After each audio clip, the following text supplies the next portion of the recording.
High sir की मामला से है ਮਾਨਯੋਗ ਸੀਪੀ ਜਲੰਧਰ ਸੁਪਨ ਸ਼ਰਮਾ ਸਰ की अगवाई ਦੇ ਵਿੱਚ ਐਂਟੀ ਨਾਰਕੋਟਿਕਸ ਦਾ ਮੁਹਿੰਮ ਚੱਲ ਰਿਹਾ ਹੈ।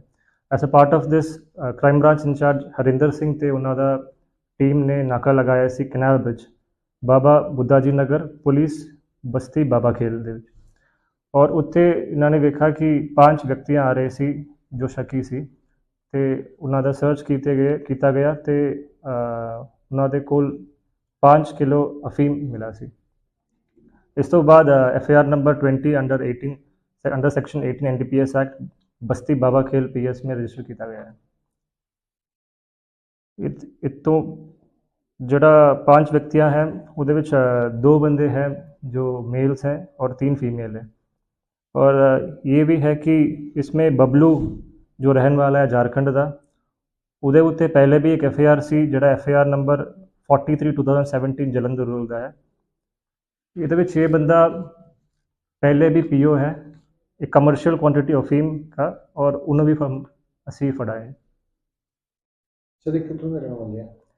ये 5 व्यक्तियां रहने वाले हैं झारखंड का ते हुण इत्थे ट्रेन दे विच आए हैं। चंडीगढ़ में अभी चुनाव हुआ। इस चुनाव में सीधे तरीके से हमारे पास बहुमत थी और भारतीय जनता पार्टी के पास बहुमत नहीं थी। चुनाव से पहले इन्होंने पार्षदों को खरीद फरोख्त करने की, तोड़ने की पूरी कोशिश की। जब ये पूरी तरीके से फेल हो गए तब चुनाव के दिन जो प्रिसाइडिंग ऑफिसर थे उसको बीमार करके इन्होंने चुनाव ही नहीं कराई। चुनाव जब इन्होंने नहीं कराई तो हम कोर्ट में गए। कोर्ट ने बड़े सख्त शब्दों में ये कहा कि या तो आप चुनाव करवाओ या फिर हम इंटरवीन करेंगे। इसके बाद इन्हें चुनाव करवानी पड़ी। जो चुनाव हुए उसमें 20 वोट हमारे पक्ष में थे और 16 वोट इनके पक्ष में पड़े, लेकिन जो 20 वोट हमें पड़े थे उसमें फ्रॉडुलेंट तरीके से इन्होंने लगभग 8 वोट को इनवैलिड घोषित कर दिया और इस तरीके से भारतीय जनता पार्टी के कैंडिडेट को विजयी घोषित कर दिया और जल्दी से उनको कुर्सी में बैठाकर उनको मेयर बना लिया। हम कोर्ट में गए हैं, लेकिन प्रश्न ये उठता है कि आजादी के इतने सालों के बाद भी अगर एक चुनाव निष्पक्ष तरीके से कराने में हम असमर्थ हैं, हमारा देश अगर असमर्थ हो रहा है तो गंभीर विषय है और सोचने वाली बात है।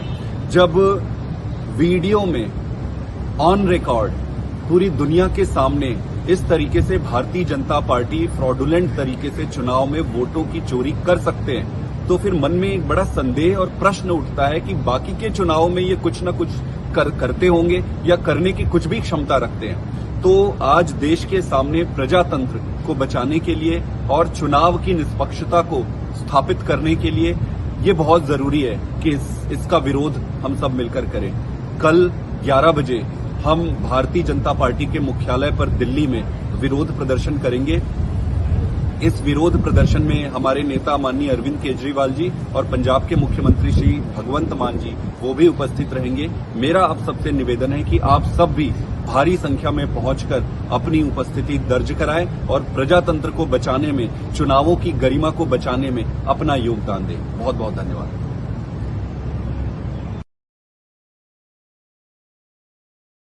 क्या है पूरा क्या मामला?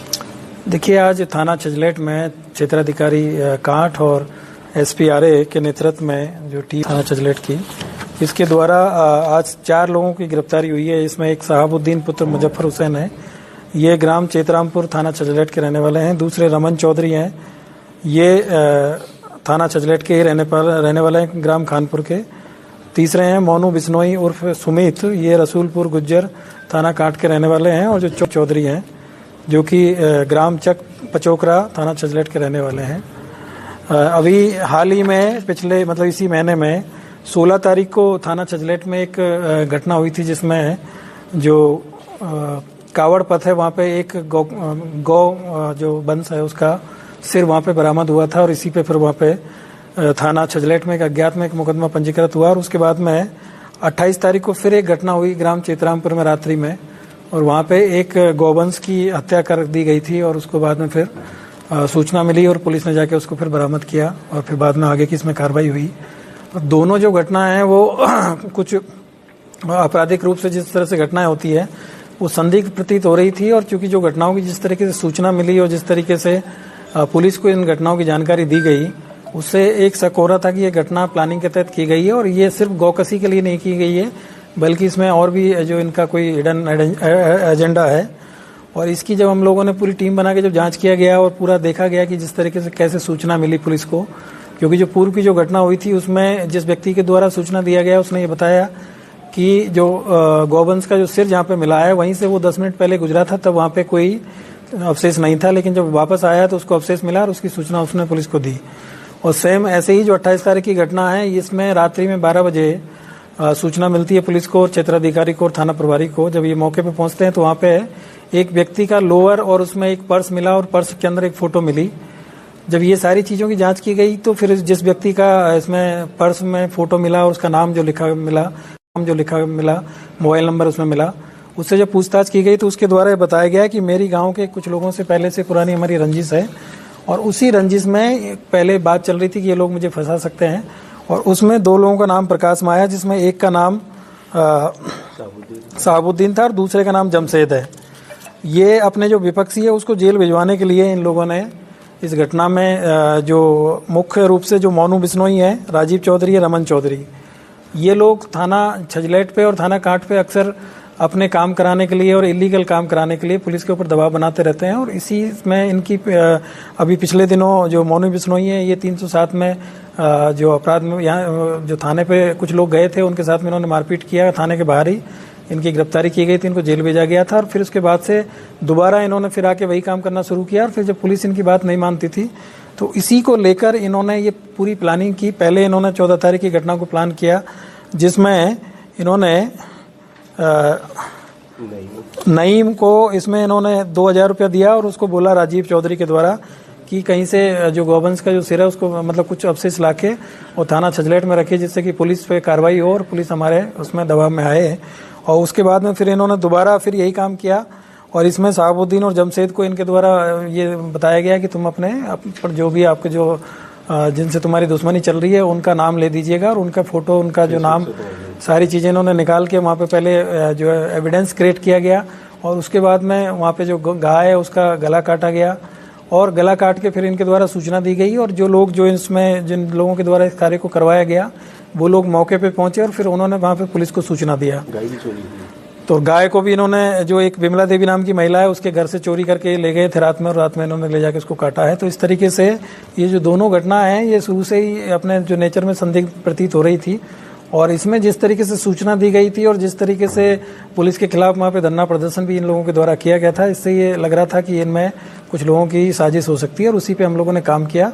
तो आज ये पूरी तरीके से इस चीज़ का पूरा खुलासा हुआ है और इसमें इन 4 लोगों की गिरफ्तारी हुई है। 2 लोग अभी इसमें हुआ है और इसमें इन 4 लोगों की गिरफ्तारी हुई है। 2 लोग अभी इसमें वांछित हैं, जिसमें एक जमशेद और नईम है, जिसने पहले वाली जो घटना है उसको कारित किया था। और जो दूसरी घटना में जो साहबुद्दीन के साथ में जो जमशेद है उसका जो भाई है वो अभी इसमें गिरफ्तारी उनकी शेष है। इनके ऊपर इनाम घोषित किया जा रहा है, इनकी गिरफ्तारी से की जाएगी।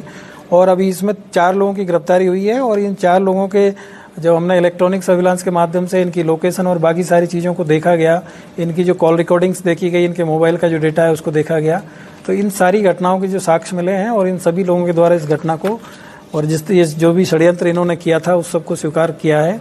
और आज इनको इसी तरीके से पूरा गिरफ्तार करते हुए इनको जेल भेजा जा रहा है। और इसमें आईपीसी की जो धारा है 120 इसमें बढ़ाई गई है, इसके साथ ही 380 और 457, 411 की भी इसमें बढ़ोतरी की गई है दोनों मुकदमों में, और 211 की भी इसमें बढ़ोतरी की गई है। इस तरीके से इनको जेल भेजा जा रहा है। ये जो अभियुक्त जो जेल भेजे जा रहे हैं इनमें से जो रमन चौधरी है इनके विरुद्ध पहले भी 2021 में एक 366 का मुकदमा है। राजीव चौधरी है, इनके विरुद्ध 2019 में एक 147, 48 और 427, 506, 506 का मुकदमा है। 2019 में इनके ऊपर 323, 452, 504, 506 का मुकदमा है।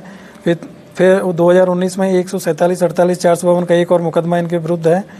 और इसी तरीके से जो मोनू बिश्नोई हैं इनके विरुद्ध 2015 में एक मुकदमा है 147, 49, 323, 504 का। और 2023 में इनके ऊपर थाना कांट में 147, 304, 323, 506 का एक मुकदमा है। और 2022 में भी इनके द्वारा एक घटना कांट में की गई थी, वो इनके ऊपर मुकदमे है। तो इस तरीके से ये मूल रूप से ये अपराधी प्रवृत्ति के लोग हैं और इस तरीके से जो अपनी गतिविधियों में करते हुए वहाँ पे थाने पे और जो बाकी अन्य जो ऑफिस वगैरह है वहाँ पे ये अपना दबाव बनाने का काम करते हैं और दलाली का जो काम करते हैं।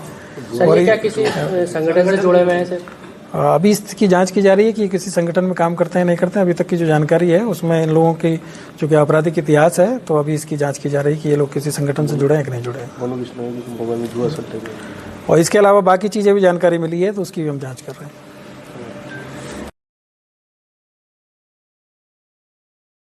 जब देश गरीब था तो लोगों को पेंशन मिलती थी, और अब जब देश अमीर हो चुका है भाजपा के हिसाब से, तो लोगों को घंटा मिल रहा है।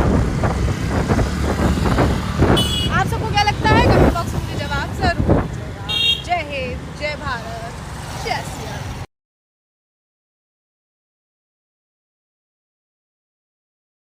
अयोध्या देश की आस्था का प्रतीक है।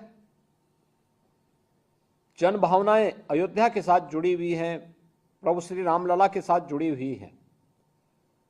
और अयोध्या की इस उपलब्धि के लिए मैं वहां के माननीय सांसद श्री लल्लू सिंह जी को, अयोध्या वासियों को, वहां के सभी माननीय जनप्रतिनिधियों को हृदय से मैं बधाई देता हूं कि उनकी जो एक अभिलाषा थी कि अयोध्या का भी विकास होना चाहिए, आज जो सपना उनका साकार हो रहा है, तो उनको स्वयं भी अंतःकरण से प्रसन्नता की अनुभूति हो रही होगी। वास्तव में अयोध्या इसका हकदार था, लेकिन किन्हीं कारणों से अयोध्या की उपेक्षा हुई। आज से 10 वर्ष पहले कोई सोचता भी नहीं था कि अयोध्या में भी कोई इंटरनेशनल एयरपोर्ट होगा।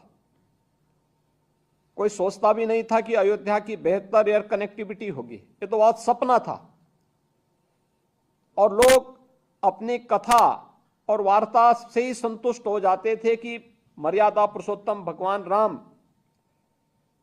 पुष्पक विमान से श्रीलंका से अयोध्या धाम आए थे, उसी को सुनकर के संतुष्ट होते थे। लेकिन यह एक कल्पना थी कि अयोध्या में भी अपना एक इंटरनेशनल एयरपोर्ट होगा। लेकिन आज वह सपना साकार हुआ है, और सचमुच यह किसी सपने को साकार होने, स्वर्णिम रूप से साकार होने का अपने आप में एक उदाहरण है। क्योंकि अयोध्या के बारे में लोगों को कभी सपना ही नहीं था कि भाई वहां अयोध्या में इतना बेहतर 4 लेन की सड़कें होंगी, रेलवे की दोहरीकरण के साथ अत्याधुनिक सुविधाओं से युक्त रेलवे स्टेशन होगा, और 5 सदी पूर्व जो एक कलंक अयोध्या पे लगाने का प्रयास हुआ था, उससे मुक्त होकर के प्रभु राम के भव्य मंदिर में रामलला फिर से विराजमान होंगे।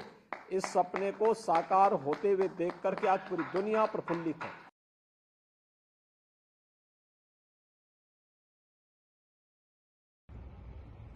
आज पूरे देश में 2 हेमंतों की बात हो रही है, एक हेमंत सोरेन और एक हेमंत बिस्व शर्मा। दोनों पर ही भारतीय जनता पार्टी के नेताओं ने भ्रष्टाचार के बड़े इल्जाम लगाए।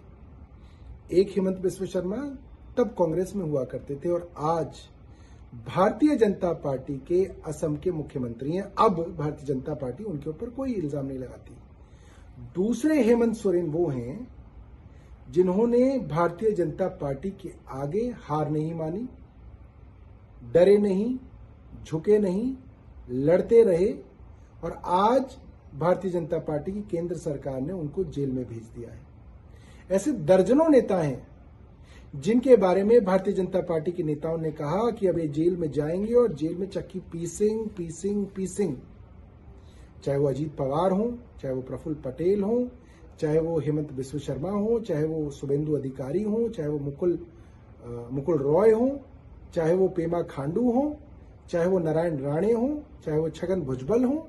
ये सब लोग वो थे जिनको भारतीय जनता पार्टी भ्रष्टाचारी कहती थी, और जब ये भारतीय जनता पार्टी के साथ खड़े हो गए तो ये भारतीय जनता पार्टी की सरकारों में और उनकी समर्थन की सरकारों में मुख्यमंत्री, उप मुख्यमंत्री, मंत्री आदि बन गए हैं। क्या ये भारतीय जनता पार्टी की लड़ाई है? ये भ्रष्टाचार की लड़ाई नहीं है, ये एक राजनीतिक लड़ाई है। जो लोग आज भारतीय जनता पार्टी से सवाल कर रहे हैं उनको जेल में भेजा जा रहा है, और आने वाले दिनों में कई बड़े नेताओं को भारतीय जनता पार्टी की केंद्र सरकार जेल में भेजेगी।